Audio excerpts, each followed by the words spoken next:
Welcome to Lions News Fan Report, your go-to source for the latest updates, breaking news, and insider analysis on our beloved Detroit Lions. This is where you get the real story, the deep dives, and everything happening with the pride of Motor City. Something massive just shifted in the landscape of our offensive line, and I need you to stay with me here because what I'm about to break down could completely change how we approach the rest of this season. The front office has been quiet, almost too quiet, and that silence has been deafening for those of us watching every single move this team makes. We're sitting at a crossroads right now, a moment where decisions need to be made, and the clock is ticking louder than ever before. Let me paint you a picture of where we are. Christian Mahogany went down with a broken ankle in Week 9 against Minnesota, and Dan Campbell himself said the kid is going to be out for a long time. That's not coach speak, that's reality hitting us hard. Mahogany was developing into a solid piece of our interior line, and losing him creates a void that we simply cannot ignore. Our offensive line, which has been the backbone of our success for the past 2 seasons, suddenly looks vulnerable. We've already seen a step back from the dominant force we were, and now we're down a key rotational piece. The Lions moved quickly to sign rookie guard Jack Conley to the practice squad, which tells us they're aware of the situation. Candace Pedraza reported that this signals the team is likely going to slide Tristan Colon or Kingsley Egwakun onto the active roster ahead of Week 10. Those are solid players, don't get me wrong, but are they the answer for a team with championship aspirations? Are they the guys we want protecting Jared Goff when we're making a deep playoff run? That's the question keeping me up at night. Now here's where things get interesting, and I mean really interesting. The Cleveland Browns, a team that's been struggling all season and clearly in rebuild mode, have 2 guards who are multiple-time Pro Bowlers sitting on their roster. I'm talking about Joel Bitonio and Wyatt Teller. These aren't just good players. These are elite interior linemen who have dominated the trenches for years. Bitonio has been selected to the Pro Bowl 4 times and is widely considered one of the best guards in the entire league. Teller has been a force in the running game, a mauler who opens up lanes that running backs dream about. The Browns are sellers. They've made that abundantly clear with their recent moves, and both Bitonio and Teller have been mentioned in trade discussions around the league. These are the exact type of players that could stabilize our offensive line immediately, provide veteran leadership, and give us that championship caliber depth we need. Imagine having either one of these guys stepping in and anchoring our interior line. Imagine the protection Goff would have. Imagine the running lanes we could create for David Montgomery and Jahmyr Gibbs. But here's the twist, and this is what's been eating at me. The trade deadline came and went, and the Lions did absolutely nothing. Zero. Nada. We stood pat while other contenders were making aggressive moves to improve their rosters. We watched teams load up for playoff runs while we relied on what we already have. And look, I get it. Brad Holmes and Dan Campbell have built something special here, and I trust their process. But this lack of aggression doesn't line up with everything we know about this coaching staff. Dan Campbell is the most aggressive head coach in the NFL. This is the guy who goes for it on 4th down like he's playing Madden. This is the coach who traded for Zadarius Smith last year at the deadline because he saw an opportunity to get better.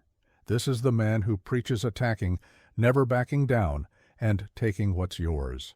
So why the sudden conservative approach? Why didn't we make a push for Bitonio or Teller when they were potentially available? Some people might say we're fine with what we have, that we don't need to mortgage the future for rental players. But here's my counterpoint. We're not in a rebuild. We're in our championship window right now. We've won the NFC North 2 years in a row. We have one of the best rosters in the entire conference. Jared Goff is playing at an MVP level. Our defense, despite some injuries, is still formidable. This is the time to be aggressive, to go all in, to do whatever it takes to bring a championship to Detroit. The Browns would have been willing to deal. Cleveland is clearly looking toward the future, and both Bitonio and Teller are on the wrong side of 30. They're not part of Cleveland's long-term plans, which means the asking price wouldn't have been astronomical. We're probably talking about a third or fourth round pick, maybe with some conditional elements. That's a price worth paying for a team that's trying to win now. Let me break down what either of these guys would bring to our offense. Joel Bitonio is a technician, a guard who excels in pass protection and has the intelligence to handle complex defensive schemes. He started 143 games in his career and has been a model of consistency. Plugging him into our line would immediately upgrade our pass protection and give Goff that extra split second he needs to make plays downfield. In a league where quarterback protection is everything, having a Pro Bowl guard is invaluable. Wyatt Teller is a different beast entirely. This man is a road grader in the running game, someone who can move defensive linemen off the line of scrimmage and create massive holes for our running backs. With Montgomery and Gibbs in our backfield, adding Teller would make our ground game absolutely unstoppable. We're talking about a potential top 3 rushing attack in the NFL. That's the kind of dominance that wins championships. Now, I know what some of you are thinking. Maybe the Lions tried and couldn't get a deal done. Maybe the Browns' asking price was too high. Maybe there were injury concerns we don't know about. All of that is possible, and I'm not saying the front office didn't do their due diligence. But from the outside looking in, it feels like we missed an opportunity to take this team from great to unstoppable. We're heading into Week 10 against the Washington Commanders as 8.5-point favorites, and we should win that game comfortably, especially with Jaden Daniels out with a dislocated elbow. But we can't just focus on the next game. We need to think about January and February, about playoff football, when the competition gets tougher and every single advantage matters. That's when having Pro Bowl talent on your offensive line becomes the difference between advancing and going home. The good news is that free agency is still an option. We can still add pieces to this roster when the market opens up. But free agency is unpredictable, and the best players often get locked up before they ever hit the market. The trade deadline was our chance to be proactive, to control our destiny, and we chose to stand pat. I want to be clear about something. I still believe in this team. I believe in Dan Campbell. I believe in Brad Holmes, and I believe in our players. We have the talent to make a deep playoff run and compete for a championship. But championship teams are built by making tough decisions and being willing to take calculated risks. The greatest organizations in sports history didn't get there by playing it safe. Looking at our offensive line situation right now, we're going to rely heavily on guys like Tristan Collin and Kingsley Eguakun to step up.